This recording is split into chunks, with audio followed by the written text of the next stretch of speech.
di jël kàddu ci turu Bassirou Diop Gana Yemb ndax bu ñu nee kiy wut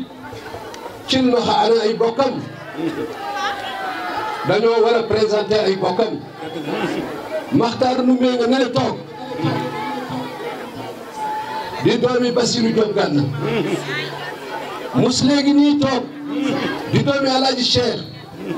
Alaaji Kébé nga ne toog Abbas nga ne Bassirou Diop transitaire bu astum jee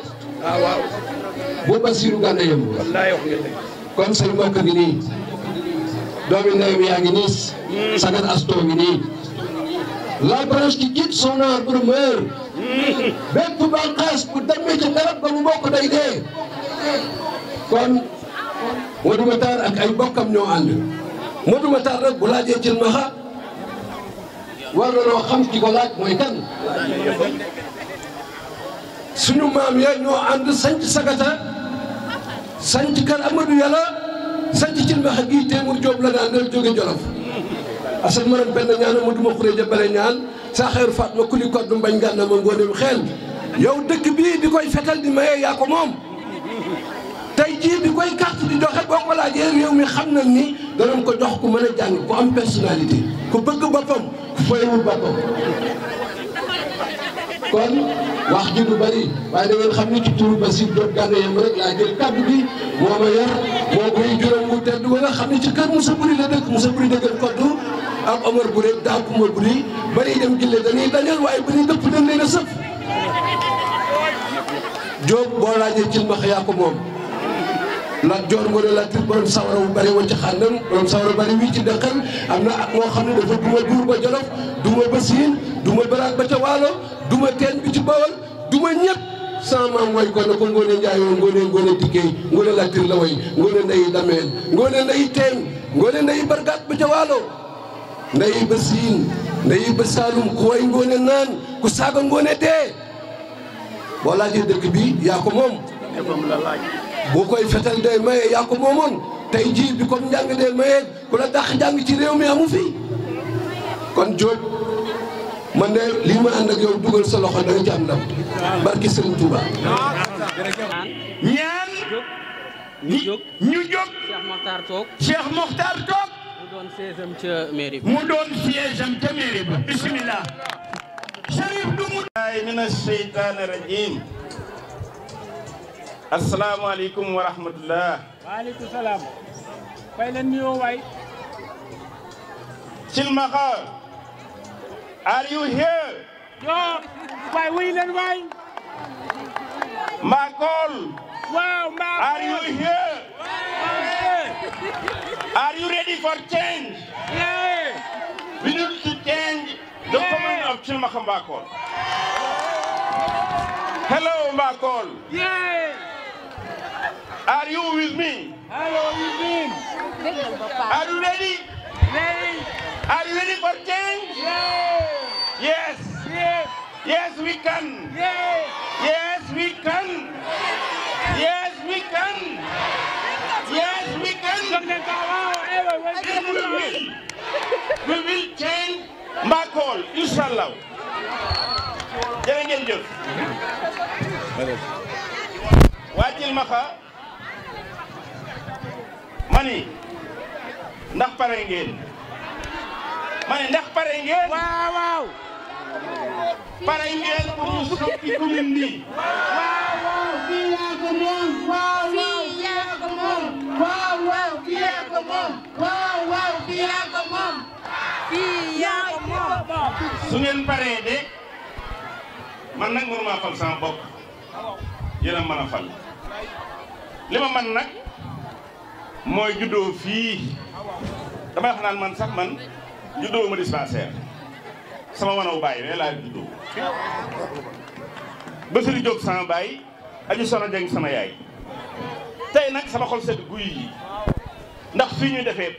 meeting sama baay fii la daan toog ci piliyaan bi waaw mu ngi nii. ma nekk ci daara yaa Ndour Matar si ji di jàng alxuraan soo fi jógee ñëw woo fi ci wetam muy àtte dëkk bi ma xool ko ni jàkk xam ne góor gu am doom ngi nii góor gu baax a ngi nii góor gu tedd ngi nii góor gëm Sëriñ Tuubaa ngi nii ma topp tànkam rek loolu moo ma may loo moo ma am loo jom ma jànge fii am entrée en sixième ñu ma Tivaouane ma def 6e de dem Tamba am fa brevet ñu sélectionné ma parmi les meilleurs du Sénégal yóbbu ma lycée Van Balladogal bi ma demee lycée Van Balladogal may fa 3 ans am baccalauréat ñu may ma bourse ma jàngi France sama curriculum ñu tey wax na leen ko damay gàttal France ma am fa diplôme d'ingénieur en électronique de puissance à l'une des plus grandes écoles de France l'école centrale de Lyon l'INSA de Lyon et l'université Claude Bernard de Lyon nekk fa nag à 25 ans di jàngal tubaab yi sama xol sedd guy ma ne sama maam duma na tubaab yi deq ni duma na tubaab yi ngol-ngol ak fantoon duma leen fépp mu ñëw tey France di jàngal tubaab yi kon gàcce ngalam léegi nag ba ma fa jógee ma dem États-Unis jàngaat amaat beneen diplôme d'ingénieur di fa liggéey ci banque bi ba gën a mag Amérique muy Capital One kon bu dee xam-xam am naa ko sama jikko moom yéen a ma gën a xam judd bi wax ngeen ko jërë ngeen jëf léegi nag ma gis ni Mbakol mel ni cil ma xam mel su ma ñëwee rek macha allah nit ñi baax lool am ngor lool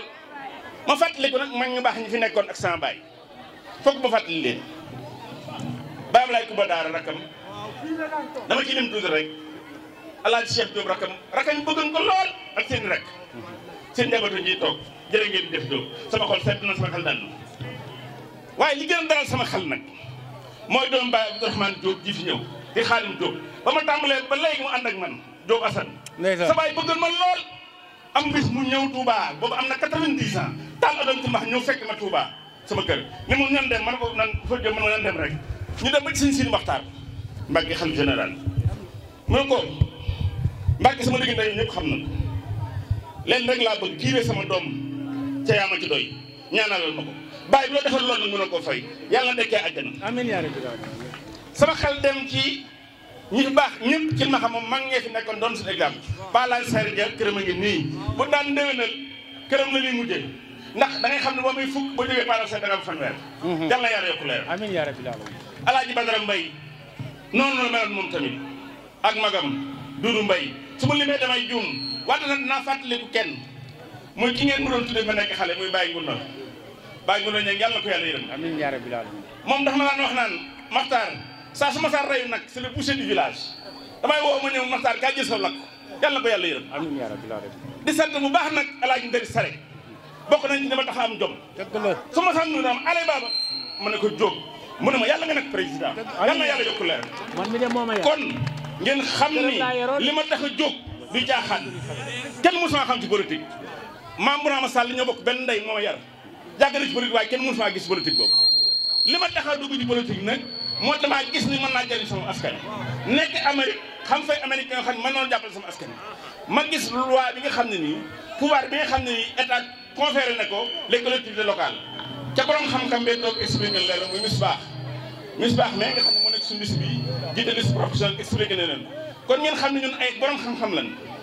ami moyen ami possibilité de développement war fay indi américain ñu développé Kilmaxa dans l'agriculture et l'élevage et dans les industries def fi ay petites et moyennes entreprises nit ñi mën a liggéey ñu dekkalaat marché bi indiwaat Kilmaxa na maanaam jàllale ko sama baay di jiite. waay tàccu leen waay. kon maa ngi leen sant bu baax sama xol set na léegi nag damay bàyyi sama waaw sama jarbaat mu posé na quelques questions ma waxtaan sama programme asalaamaaleykum wa rahmatulah taala wa barakat. ingénieur la rawee adduna bi bu ngeen demee Japon ngeen dem Chine seen ay ingénieur la seen dëkk développé woo wax ko lu tax ñun Sénégal ami ingénieur waaye lu ci ëpp Sénégal ñaare suñu ay boromi xam-xam tubaab bi moo leen di jariñoo kon ñun ñoo war a am fulla jël li ñu am indiwaat ko suñu dëkki bopp ñu mën a jariñoo seen xam-xam loolu nag bokk na ci Cheikh Makhtar mi tey pour man dafa jot ñu gën a waxtaan ak moom ndax bu ngeen déggee mu naan leen tey mi ngi États-Unis ingénieur la ci mbirum électricité ingénieur la ci mbirum réseau liggéey ci lu bari ci mbirum technologie fi la àdduna bi tollu tey mais kooku nag ne ci dëkk boo xam tey ñu ngi ko sanc en 1830 et quelque kon Thilmakha bokk ci dëkk yi gën a yàgg ci biir Sénégal waaye itam ci xolu Kajoor. Thilmakha dëkkub kan dëkkub Lat Joor kan mooy Lat Joor héros national la mais kon dëkk Thilmakha kon war naa mën a dépasser fii ñun duñu ay homme politique waaye dañu nekk ay journaliste engagé fépp fu ñu gis lu baax dañuy dem fexe ba waa dëkk ba ko war a jariñoo ko dégg naa sànq ko wax est-ce que Cheikh Makhtar daa war a jëriñ rek Thilmakha ba kon non non dafa war a jëriñ Sénégal ndax Sénégal daf ko soxlawoo Sénégal daf ko laaj kon tey bu fekkee Thilmakha am na lu mel ni tey doon doomu dëkk bi doon doomu tund bi doon doomu Kayoor kon pourquoi pas Cheikh Makhtar Hakim Diop duñ ko jox tey li nga xam mooy mairie bi ngir mu bay waaram ci développement wu dëkk bi justement sama question ci lay ñëw ak yow parce que da nga ne États-Unis ma invité rek télévision DTV ñu waxtaan ak yow ci lu bëri ma xam la ngay dund xam li ngay liggéey xam la nga fay am ci am koom xam environnement bi di dund naka la moo tax kon faaw ñu xam exactement lan mooy motiver engagement wu Cheikh Makhtar Hakim Diop tey ba tax mu ñëw Sénégal di def politique parce que fii dafa yàgg am ñuy politique mais duñ gis njëriñ lim mais yow tey nga am possibilité toog dund sa dund tranquillement ku xam politique ni mu baree ñàkk temps ku xam politique ni nga ko joxe sa coono déjà ñu coono la lan moo na ci ginnaaw motivation wu Cheikh Makhtar ba tax nu ngoo bàyyi yëpp ñëwaat Thilmakha fii ngir bëgg fee yëngu ci wàllum politique. dañoo bëgg a jàkkaarloog Cheikh Makhtar Hakim àgg leen suuf. jërëjëf sëñ Modou Mbacké maa ngi lay sant bu baax mais bala may répondre sa question bi damay sant rek waa Thilmakha Mbakol ñëpp. Thilmakha gépp maa ngi leen sant di leen gërëm sama xol sedd na guy ci ni ngeen teeroo seen doom sama njort gën a rafet jërë ngeen jëf di sant xale yi nga xam ñoo ma fi nekkal Thierno ki nga xam ne ni moo ko jiitee di coordonnateur Thierno Diop maa ngi koy sant baax Thierno sama doom jërëjëf di sant bu baax nag xale yi ànd ak ñoom sama directeur de campagne Fallou Souran di jàmbaar fàkk dëd jërëjëf Fallou sama sët sama jàmbaar di sant bu baax bu ngeen gisee sax tàng ma tudd El Hadj Ndari Sare ci am ci fierté mooy sëdëm bii ànd ak man hasard amul jërëjëf Abdou responsable de la communication du mouvement di sant nag dëkk yëpp su ma limee damay fàtte kenn ca waruma fàtte kenn xam ngeen ni yéen maay yéenay man te bu ma jëlee commune bi danaa yóbbu seen dëkk li fa war lépp incha allah mooy sama yéene may répondre sa question bi nag Inch'Allah qui est une question très pertinente parce que boo nekkee États-Unis di réew mi gën a grande puissance mondiale nga nekk fa ak seen njaboot di sant yàlla bu baax nekk ci condition yu baax yàlla dimbali la ba nga Sénégal tam li nga yéene woon bi nga jógee fii nga def ko moo di dama ne woon bu ma génnee li ma njëkk a def salaire bi ma njëkk am sama kër baay laa ci defar ci def naa ko depuis des années yàlla dogal na maa ngi sant yàlla léegi mën na ma retraité parce que dama jëli samay famille kon mais li ma ci dugal dañuy fortement ñëpp war a xam dama leen xamal ne man politique may def bokk na politique di fi am di fay une politique autrement dans le vrai sens du terme politique gi may def jaamu yàlla la ku bëgg a génne politique yi jaamu yàlla yaa ngi nax sa bopp doomu aadama su nekkee ci kaw suuf di julli gëm yàlla wax ci alxuraan ne sàkkuma nit ak junne lu dul ñu jaamu ma ngay def lenn ci àdduna lu jaam yàlla naan lii fii lay yem yaa ngi nax sa bopp man damay jóg kon liggéeyal yàlla ci jaam yi waaye loolu dafa am nag ndigal lu ma ci am muy sama sëriñ sëñ Abdou Hakim yàlla yàgg yokk leeram fekk si dama fii juróom-ñetti at mu jot mu ñëw jóge Touba bi may gërëm ca tool ya Touba mën na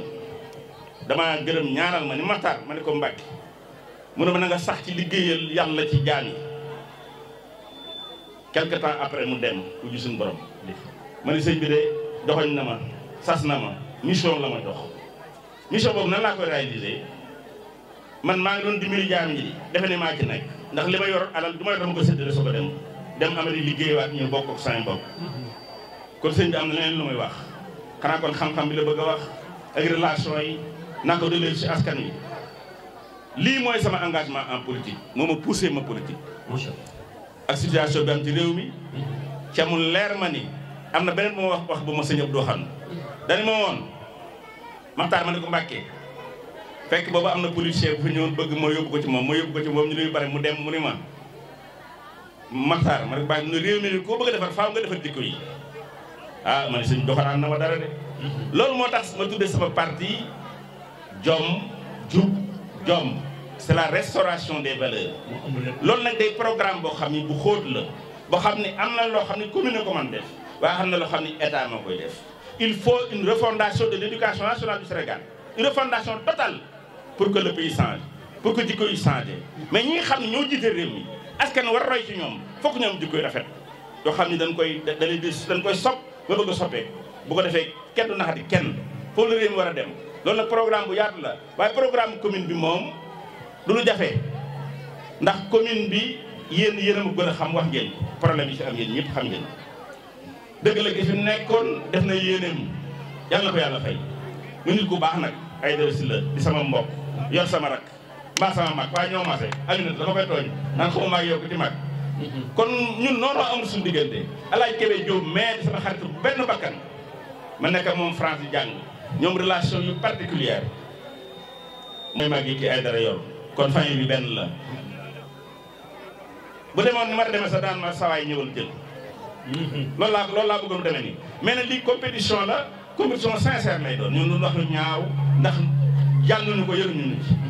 dañoo ñëw rek pour soppi dëkk bi xam na ne am nañ moyen soppi ko loolu mënuñu pousser. Macha Allah on a des relations qui nous permettent de changer cette commune. Justement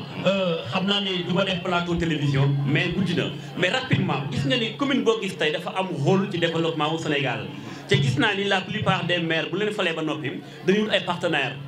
naan nañ dem def jumelage ak benn ville Paris Thilmakha exemple Mérina Dakhar ak xëy na Luxembourg.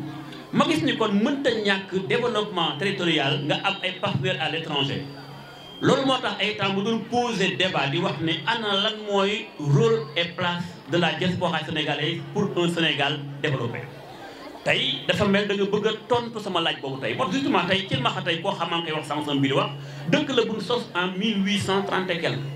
kon at yi kenn du ko lam-laamee dëkk bu am taarix. tey waroon naa mën a donc bokk tey Thilmakha waroon naa bokk ci UNESCO di classé patrimoine mondial ndax histoire am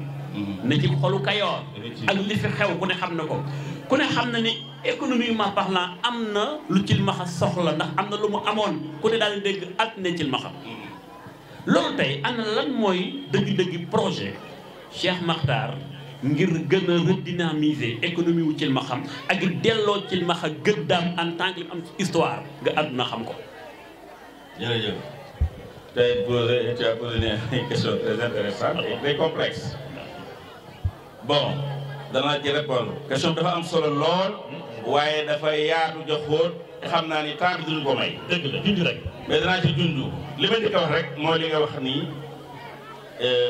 pouvoir yi nga xam ne nii état bi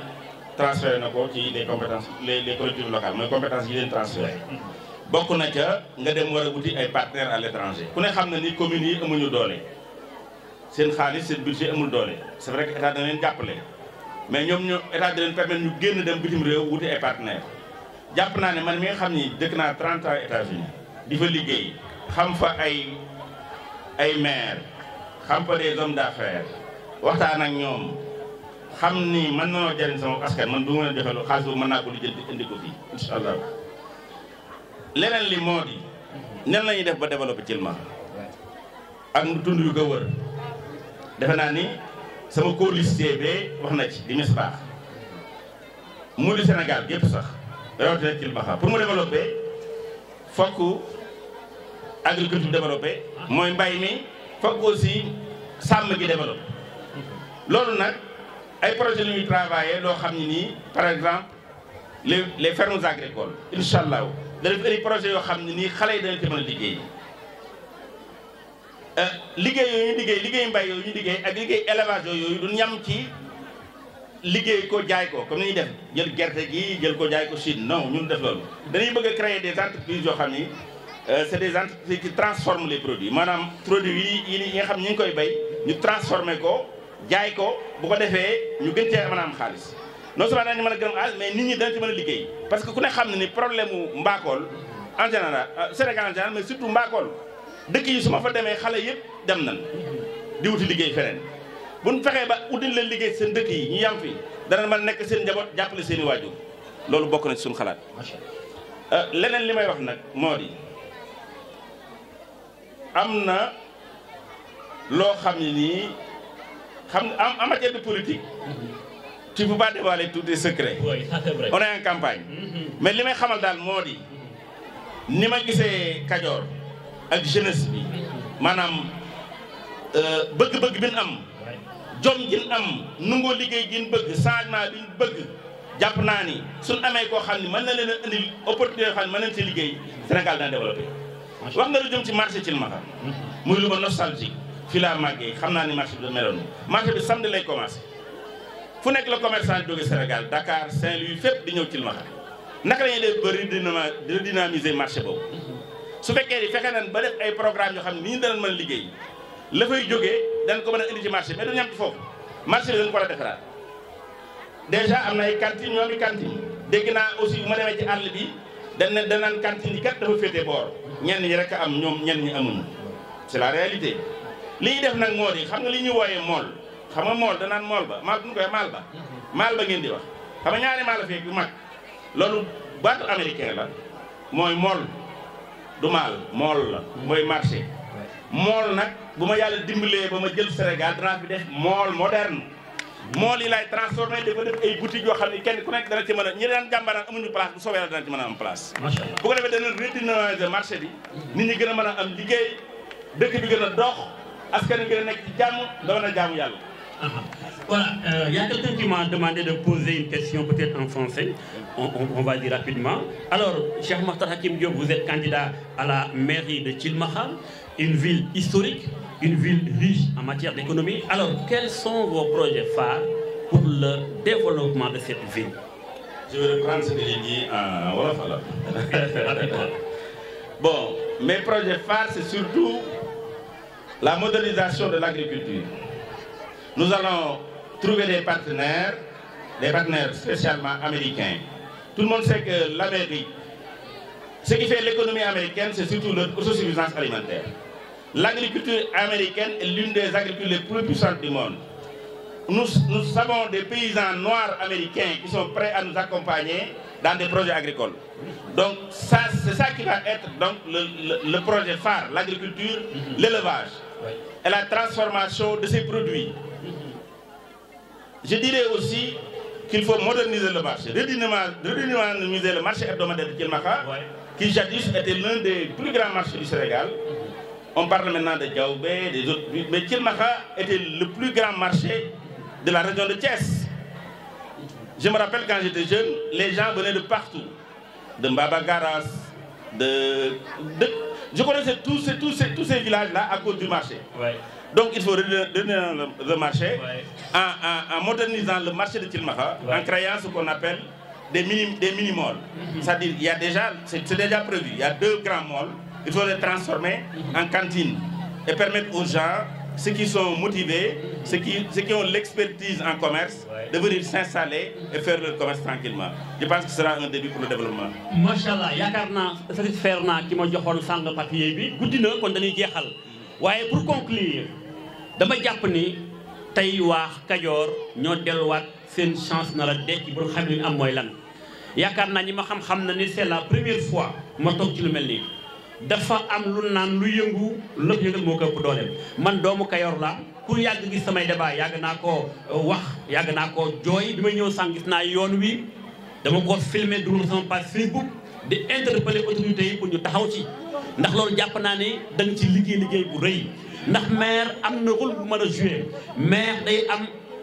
maanaam expertise comme ni ko waxee sàngam day am carnet d'adresse am un réseau bien organisé mën a bind njiitum réew mën a bind partenaire développement yi mën a bind ku ci ne ni koy sama gox dafa soxla lii soxla lim te bitim réew ay alal milliards yu bari ma nga fay nelaw ñu ngi ko bëggee ni Afrique di xaar ku nu wóolu rek la ñuy xaar ngir ñëw dimbali doomu aadama yi ci Afrique ndax soxla nañu ko moo tax jàpp naa ni wàccil ma yéen ñëpp mbaakoon mbaak ku ci nem sa carte d'identité pare nga jël nga sa carte électeur ngir di xaar incha allah ngoonu le 23 janvier 2022 incha allah ngeen dem xool Cheikh Makhtar Hakim mi nga xam tey waxuma dara mais ñu bari xamuñu ko ndax jàpp ni taalibe bi la doog a daara la fekk na li mu làmb ci ay lijaasa kooku occasion la tey ngeen war koo mën a jëriñoo xam-xamam ngir jël ma xaman a soxaliku Cheikh Makhtar vraiment mbégte la woon pour dalal la tey xaw ma yaa ma dalal laay wax sax damaa tàmm dalal waaye yaa ma dalal tey vraiment ñu ngi lay gërëmaat bu baax a baax a baax a baax a baax. jërëjëf sëñ Modou Mbacké sëñ Modou Mbacké mi xamuma ko woon moom moo ma découvrir parce que à travers des recherches. à travers il a fait des recherches. di xool potentiel bi Sénégal am ci Sénégal yi xamuñu ko ngay génn ci la feeñ ci man. Effectivement, effectivement. Je l'appelle le journaliste de la diaspora, le journaliste patriote. bu ma ko choisiree dama xam gëm-gëmam moom moo ma gëstu ba xam ma di ma invité ci télévision yi ma wax ak adduna bépp ma jàpp ni nga xam ni moom la ma yeneen dëkk yi xame yeneen réew yi xame ma ni diaspora bi xame ma gis ngeen ñi ngeen ñëpp ngeen gis ñëpp dan maa suivre ci diaspora bi xam ma ànd ak man gëm ma kenn ku nekk bëgg na ma dem dëkkam ma ne man kat fii laay dem jël ma xalaay mooy doon sama base politique ñu ànd ceeg man te ñu bokk mouvement bi ëpp ma leen jël kon waa Mbakol bu leen ñi ëpp ngor choisir leen seen doom mu di changement ànd ak nag seen i doom bu ngeen xoolee sama liste ay jeunes rek ñoo koy rek xooleen jeunesse bi xooleen kii moo jiite jigéen ñi moo ne ci kanam xoolal Abdou Sore c'est un jeune sama liste bu ngeen xoolee ay jeunes ci nekk mais des intellectuels ni ñu xam dafa jot nag ñu soppi la jeunesse mooy l'avenir ma ni xale yi yéen a moom réew mi xale yi yéen a moom réew mi bu leen parents yi nag mën naa am ñoo xam ni dana leen jéem a xëcc ci la nekkoon wante soppi leen changé dem jàppale leen ñu retraité nopp lu ngeen toppatoo seen famille jërë ngeen jëf maa ngi sant ñëpp jërëjëf